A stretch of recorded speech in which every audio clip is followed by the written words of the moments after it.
কোরআনে কারীমের তেলাওয়াতের পাঠ করার এবং কোরআনে কারীমের মজলিসে বসার, কোরআনে কারীম শোনার, কোরআনে কারীম শিখার, কোরআনে কারীম শেখানোর 15টি ফজিলত, 15টি ফলাফল আপনাদের সামনে আজকে পেশ করব।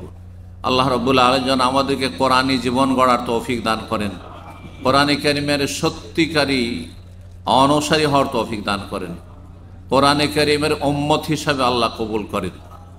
আমরা হচ্ছি উম্মাতুল কোরআন, কোরআনে কারীমের উম্মত।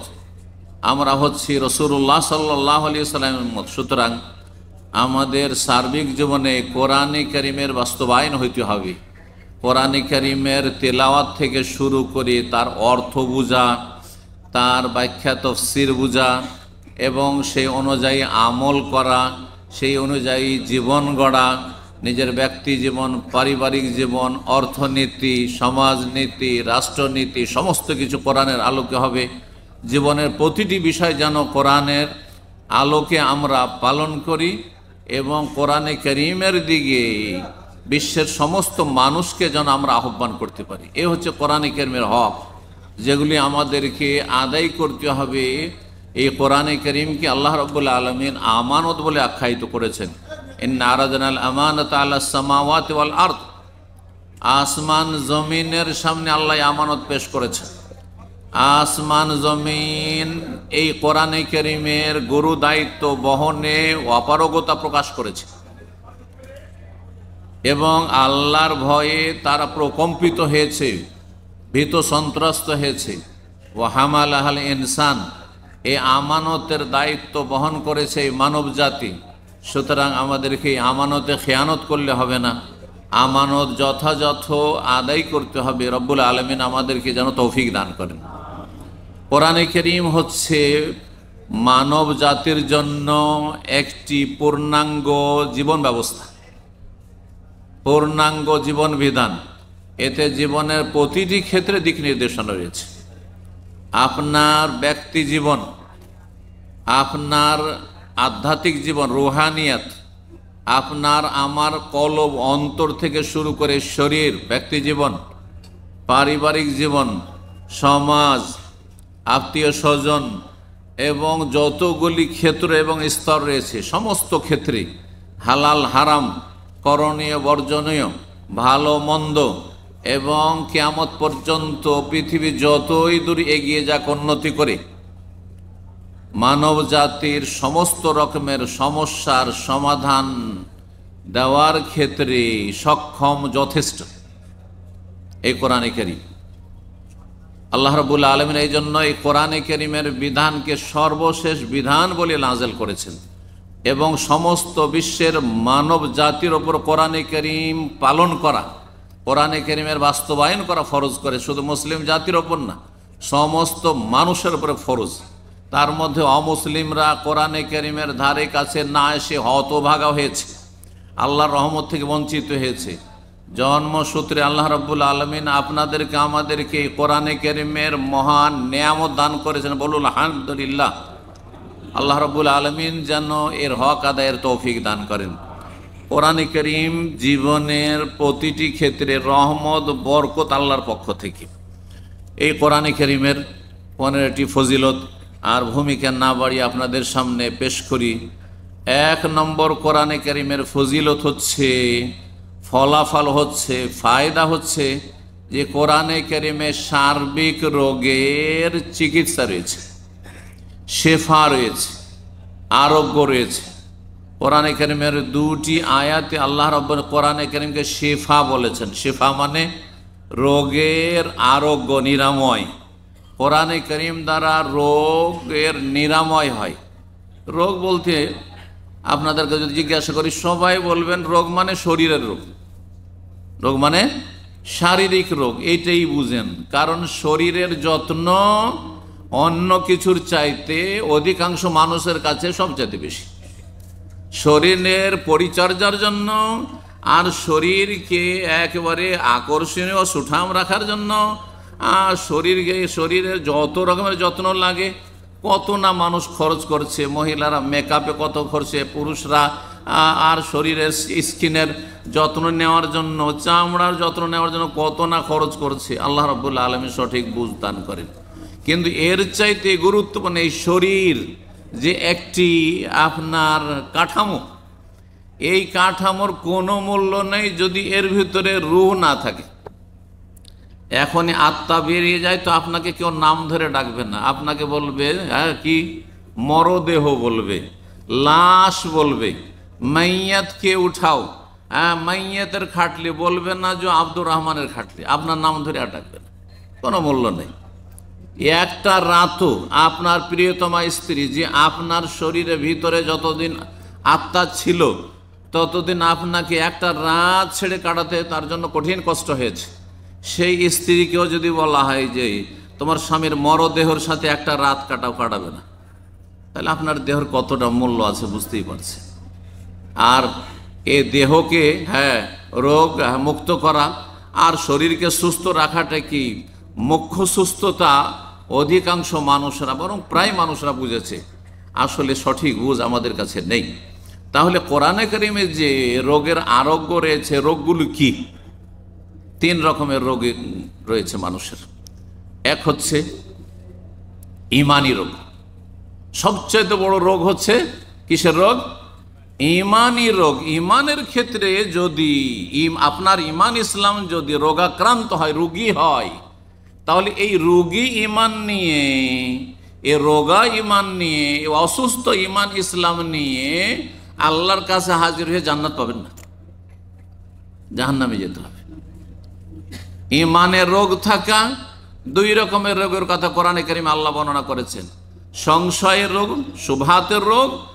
এই সংশয়ের কারণে মানুষ কাফের হয়, মানুষ নাস্তিক হয়, মানুষ মোরতাদ হয়, মানুষ সাহের জাদুকর গণক জ্যোতিষী হয়, ইমান ভঙ্গ করে, মানুষ বেদিন বেমান হয়, মানুষ মাজার পূজা করে, মূর্তি পূজা করে। এগুলো কিসের জন্য? শুবহাতের রোগে আক্রান্ত, সেই জন্য তার ইমানে সংশয়ের রোগ রয়েছে।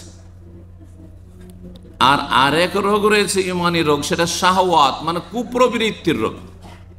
এই কুপ্রবৃত্তির শাহওয়াতের রোগের কারণে, শাহওয়াত মানে মনের পূজা করা, মন যা বলে তাই করা, মন যা বলে তাই বলা। মন চাই ব্যভিচার করতে, ব্যভিচারের জীবনযাপন, লুচ্চামি করে।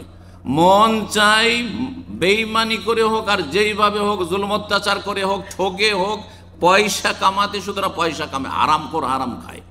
তো এই যে শাহওয়াতের রোগ, কুপ্রবৃত্তির রোগ, কুপ্রবৃত্তির রোগের কারণে যতগুলি সামাজিক অপরাধ রয়েছে অথবা বিভিন্ন রকমের যে পাপগুলি রয়েছে, ধর্মীয় পাপ ছাড়া, আপনার ধরেন ফজরের নামাজ পড়েন না আপনি, অথবা কোনো নামাজই পড়েন না আপনি, শুধু জুমা পড়া মুসলমান, কেন?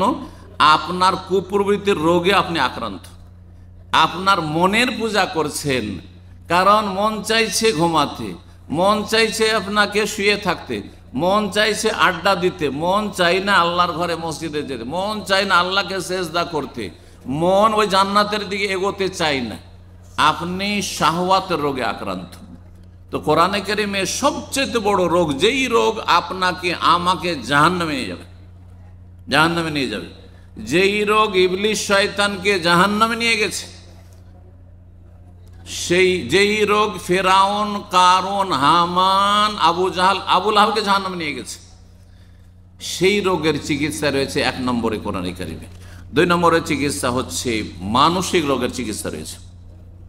অনেকে শারীরিক সুস্থ, একবারে দেখতে টল ফিগার, সুঠাম, কত সুন্দর মানুষ, আর খাওয়া দাওয়ার কোনো অভাব নেই, টাকা পয়সার কোনো অভাব নেই, আর দুনিয়ার সুখের সামগ্রীর কোনো অভাব নেই, কিন্তু এত ডিপ্রেশনে ভুগছে, এত মানসিক অশান্তিতে ভুগছে যে টেনশনে তার ঘুম হয় না, ওষুধ খেয়েও ঘুম হয় না। আছে না এরকম লোক? তাহলে এর কিসের রোগ রয়েছে? শরীরে কোনো রোগ নাই, ডাক্তারে কোনো রোগ খুঁজে পায় না। কিসের রোগ রয়েছে? মানসিক রোগ রয়েছে, মানসিক অশান্তি। এই মানসিক অশান্তির চিকিৎসা হচ্ছে কোরআনে কারীম, আলা বিযিকরিল্লাহ তাতমাইন্নুল কুলুব। আল্লাহর জিকির, আর সবচেয়ে উত্তম জিকির হচ্ছে কোরআনুল কারীম। আল্লাহর জিকিরে, কোরআনে কারীমে মানুষের মনে প্রশান্তি ফিরে আসে। আপনি একটু লম্বা সিজদা করেন, আপনি একটু দীর্ঘ সময় ধরে কোরআন তেলাওয়াত করেন, আপনি কোরআনে কারীম অর্থ বুঝে তেলাওয়াত করেন, কোরআন কারীমটা সামনে নিয়ে বসে একটু তার তরজমা তাফসীর পড়েন, আপনার মনে শান্তি ফিরে আসবে। হ্যাঁ, দুনিয়া আপনার কাছে তুচ্ছ মনে হবে। দুনিয়া এখনই শেষ হয়ে যেতে পারে, এক্ষুনি কথা বলছি আমার দুনিয়া শেষ হয়ে যেতে পারে, এক্ষুনি আপনাদের দুনিয়া শেষ হয়ে যেতে পারে। কার যে কখন দুনিয়া শেষ হয়ে যাবে কোনো মূল্য নেই এই দুনিয়ার। হ্যাঁ, এ কথা কখন আপনার মস্তিষ্কে বসবে? যখন আপনি আল্লাহকে বেশি বেশি স্মরণ করবেন। আর সবচাইতে উত্তম স্মরণ, উত্তম জিকির হচ্ছে কোরআনে নাযালনা যিকরা, আমি জিকির নাযিল, উপদেশ। আল্লাহ কোরআনে কারীমকে জিকির বলে আখ্যায়িত করেছেন বহু আয়াতে। তৃতীয় রোগ হচ্ছে শারীরিক রোগ। কোরআনে কারীমে আল্লাহ এত রহমত বরকত দিয়েছেন যে শরীরের রোগ ভালো হবে আপনার ঈমান ইয়াকিনের সাথে যদি করেন।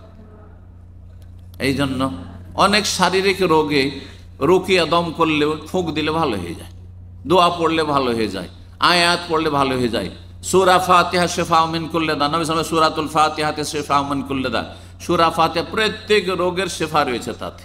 জি, তাহলে আজকে এতটা যদি আলোচনা মনে রাখেন যথেষ্ট, তাই না? যে কোরআনে কারীম এত রহমত বরকত, এতে আপনার ঈমানি রোগের চিকিৎসা রয়েছে, মানসিক রোগের চিকিৎসা রয়েছে, শারীরিক রোগের চিকিৎসা রয়েছে, রোগমুক্ত একজন মানুষ এই জন্য যে কোরআনে কারীমকে লালন করে, কোরআনে কারীমকে ধরে আছে, কোরআনে কারীম মোতাবেক জীবন গড়ে, সেই ব্যক্তির মতো শান্তিতে কোনো রাজা বাদশাহ নেই, রাষ্ট্রপতি প্রধানমন্ত্রীরাই, দুনিয়ার ধন কুবজার শীর্ষস্থানীয় টপ 10 তারা ওই শান্তিতে নেই। তাদের অশান্তির শেষ নেই। তাদের পাশাপাশি বসলে বুঝতে পারবেন যে তারা কত অশান্তিতে আছে। আলহামদুলিল্লাহিল্লাযী আফানা মিম্মা ইবতালাহুম বিহি ওয়া ফাদ্দালানা আলা কাসীরিম মিম্মান খালাকা তাফযীলা। তো বলছিলাম কোরআনে কারীমে শিফা রয়েছে। এই মর্মে সূরা বনী ইসরাঈল সূরাতুল ইসরা আয়াত নম্বর 82 রয়েছে এবং সূরা ইউনূসের আয়াত নম্বর 57। সময়ের স্বল্পতার জন্য খুব সংক্ষেপ করে বলে দিলাম। আল্লাহ বলছেন ওয়ানুনাজ্জিলু মিনাল কোরআন মা হুয়া শিফা, কোরআন নাযিল করেছে যাতে শিফা রয়েছে, রোগের আরোগ্য রয়েছে।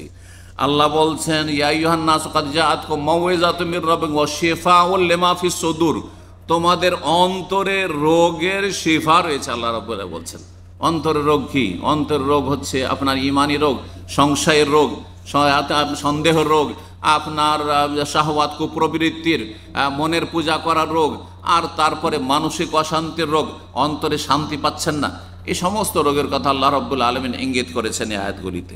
2 নম্বর ফজিলত হচ্ছে যারা কোরআনে কারীমের সাথে সম্পর্ক রাখে, কোরআনে কারীমে তেলাওয়াত করে, দৈনন্দিন কোরআনে কারীম অর্থ বোঝার চেষ্টা করে, কোরআনে কারীম পড়ার চেষ্টা করে, কোরআনে কারীম মুখস্থ করার চেষ্টা করে, কোরআনে কারীমের আপনার বেশি বেশি পাঠ করার, খতম করার চেষ্টা করে, তবে বুঝে পড়লে বেশি ভালো, এবং কোরআনে কারীম মোতাবেক আমল করে। কোরআনে কারীমে যতগুলি স্তর রয়েছে হক আদায়ের, এগুলি যারা করে তাদেরকে আল্লাহ গাফিল উদাসীনদের দলে শামিল করবেন না। কারণ গাফিলদের দলে যদি শামিল হয়ে যান তাহলে জান্নাত নসিব হবে না।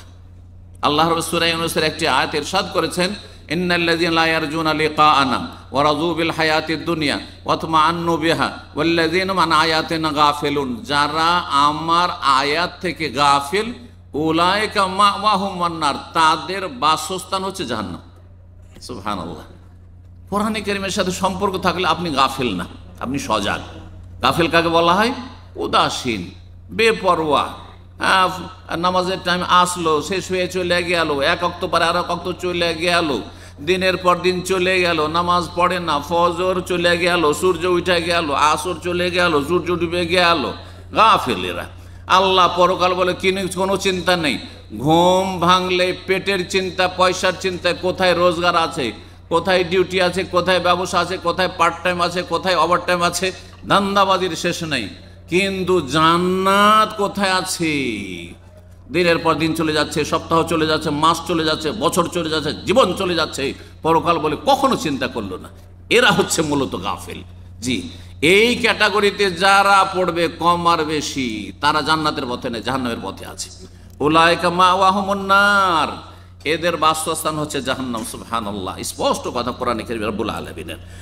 যদি কোরআন পাঠ করেন, সর্বনিম্ন কথা শোনেন, হাদিস রয়েছে, আবু দাউদে রয়েছে এবং ইবনে হিব্বানে রয়েছে, হাদিসটি আল্লামা আলবানী সহিহ বলেছেন। রাসূলুল্লাহ বলেন মান কামা বিআশরি আয়াতিন লাম ইউক্তাব মিনাল গাফিলিন, কেউ যদি 10টি আয়াত দ্বারা কিয়াম করে, মানে তাহাজ্জুদ পড়ে বা তারাই পড়ে, 10টি আয়াত পড়লেন শুধু, অথবা আপনি তেলাওয়াত করলেন, আপনি দিনে 10টি আয়াত তেলাওয়াত করলেন, সারাদিন কর্মব্যস্ততায় রাতের বেলা আপনি 10টি আয়াত মাত্র পাঠ করেছেন, যদি 10টি আয়াত পাঠ করে ফরজ ওয়াজিব আদায়ের পরে, ফরজ 5 ওয়াক্ত নামাজ আদায়ের পরে, তাহলে লাম ইউক্তাম মিনাল গাফিলিন, তাকে উদাসীন গাফেলদের খাতায় আমল নামায় লেখা হবে না, তার নাম। সে গাফেল নয়, সে উদাসীন নয়। যখন গাফেল নয় তাহলে সে জাহান্নামী নয়, আশা করে যে সে জান্নাত পাবে।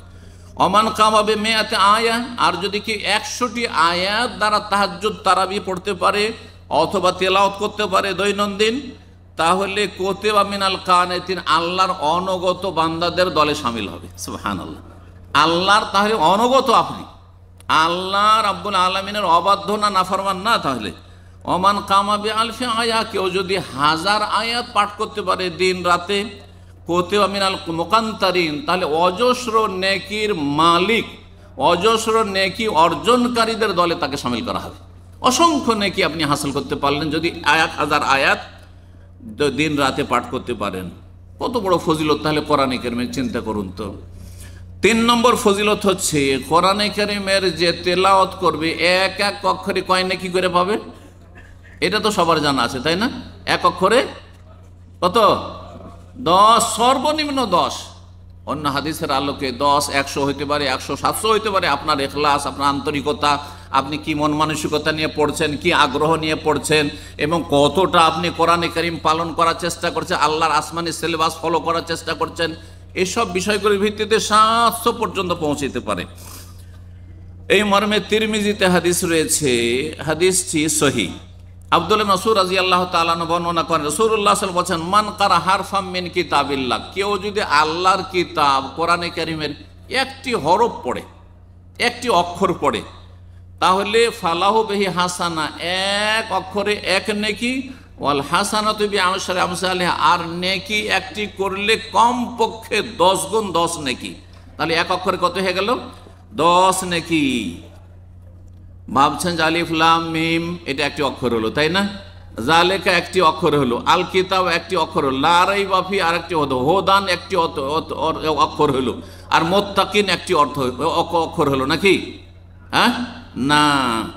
মানুষ ভাবতে পারে শব্দকে অনেকে অক্ষর বলে দেয়, শব্দ আর অক্ষরের পার্থক্য আছে বাংলায়, ঠিক ওই রকম হারফুন আর কালেমা। তো নবী সাল্লাল্লাহু আলাইহি ওয়াসাল্লাম বলছেন, লা আকুলু আলিফ লাম মিম হারফ, আমি বলছি না যে আলিফ লাম মিম একটা অক্ষর হলো, বরং 3টি অক্ষর হলো। কয়টি অক্ষর হলো? আলিফ একটি, আলিফে 10, লামে 10, মিমে 10। জালেকা পড়লেন আপনি, যা পড়লেন, আলিফ তাতে রয়েছে খাড়া আলিফ, তারপর লাম রয়েছে, তারপরে কাফ রয়েছে। চিন্তা করুন তাহলে, তাহলে জালেকাতে 40 হয়ে গেল, 4টি অক্ষর রয়েছে। আল কিতাব আলিফ লাম কাফ তা আলিফ বা, তাহলে 6 হয়ে গেল, 60 হয়ে গেল। জালিকাল কিতাব পর্যন্ত কত হয়ে গেল চিন্তা করুন তো দেখি। হ্যাঁ, আলিফ লাম মিমে 30 হয়ে গেল, জালিকাতে 40 হয়ে গেল, আর আল কিতাবে হয়ে গেল 60। সুবহানাল্লাহ, কত নেকি তাহলে চিন্তা করুন তো দেখি। বাল আলিফুন হারফুন, বরং নবী সাল্লাল্লাহু আলাইহি ওয়াসাল্লাম বলছে আলিফ হচ্ছে একটি অক্ষর, লামুন হারফুন ওয়া মিমুন হারফুন, মিম হচ্ছে আর একটি অক্ষর। তা আলিফ লাম মিম বললেই কত লাগলো? 1 সেকেন্ডও লাগলো না, কিন্তু আপনার 30টি নেকি হয়ে গেল। কত নেকির পাহাড় তাহলে জমে যাচ্ছে। যে ব্যক্তি কোরআনে কারিম সবসময় পড়ছে, কোরআনে কারিমের ছাত্র অথবা কোরআনে কারিমের শিক্ষক অথবা কোরআনে কারিম এমনি তেলাওয়াত করে, কোরআনে কারিম মুখস্থ করে, কতবার সে পড়েছে আর কতবার সে পড়তে আছে। 4 নম্বর ফজিলত হচ্ছে কোরআনে কারিম কিয়ামতের মাঠে, হাসরের ময়দানে কোরআন তেলাওয়াতকারীর জন্য, কোরআনের আলেমের জন্য, কোরআনের হাফেজের জন্য, কোরআন যে এমনি তেলাওয়াত করবে, কোরআন যে মুখস্থ করবে, দৈনন্দিন কিছু না অল্প স্বল্প তেলাওয়াত করে, তার জন্য আল কোরআন আল্লাহর কাছে গিয়ে সুপারিশ করবে যে আল্লাহ একে আমি জান্নাতে নিয়ে যাব।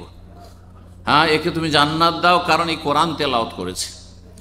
এই মর্মে রাসূলুল্লাহ সাল্লাল্লাহু আলাইহি ওয়াসাল্লামের হাদিস রয়েছে, ইকরাউল কোরআন, তোমরা কোরআন তেলাওয়াত করো, ফাইন্নাহু ইয়াতি ইয়াউমাল কিয়ামাতি শাফিআন লিআসহাবি, কারণ কোরআনে কারীম কিয়ামতের দিনে কোরআন ওয়ালার জন্য, কোরআন ওয়ালা তাহলে কোরআন ওয়ালা ব্যাপক অর্থ, কোরআন ওয়ালা যে ব্যক্তি কোরআন তেলাওয়াত করে, যে ব্যক্তি কোরআনের ছাত্র, কোরআনের শিক্ষক, কোরআনের আলেম, কোরআনের হাফেজ, কোরআনের কারি, অথবা কোরআন দৈনন্দিন, কোরআন হাফেজকারী কিছুই নেই, সাধারণ মানুষ আপনাদের মতো, কিন্তু কোরআনে কারিমে দৈনন্দিন কিছু না কিছু আয়াত তেলাওয়াত করে, অর্থ বোঝার চেষ্টা করে, আমল করার চেষ্টা করে, যা কিছু পড়ে আমল করার চেষ্টা করে, ফাইন্নাহু ইয়াতি ইয়াউমাল কিয়ামাতি শাফিআন লিআশা, কিয়ামতের দিনে কোরআনে কারিম কোরআনওয়ালার জন্য সুপারিশ করবে রব্বুল আলামিনের কাছে।